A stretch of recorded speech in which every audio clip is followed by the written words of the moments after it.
مفتی مبشر احمد ربانی Islamic scholar کہ عید کی نماز سے پہلے قربانی کرنا جائز ہے یا نہیں؟ تو یاد رہے کہ عید کی نماز سے پہلے قربانی کرنا جائز نہیں ہے۔ قربانی کا وقت نماز عید ادا کر لینے کے بعد شروع ہوتا ہے۔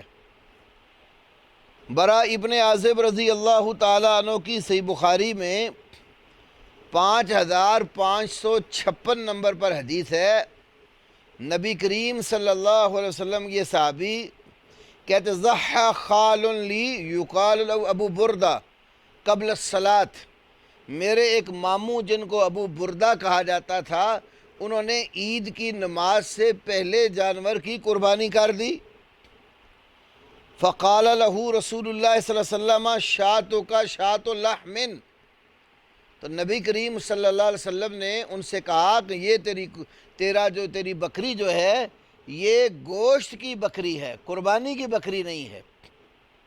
اور آپ نے یہ بھی فرمایا کہ من ذبح قبل الصلاۃ فإنما يذبح لنفسه، جو بندہ نماز عید ادا کرنے سے پہلے قربانی کرتا ہے وہ اپنے نفس کے لیے قربانی کرتا ہے۔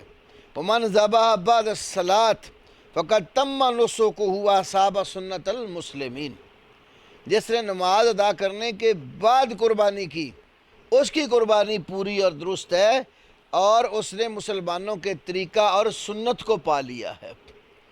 تو عید کی نماز سے قبل قربانی اگر کوئی شخص کر دیتا ہے تو اس کی قربانی نہیں ہوگی۔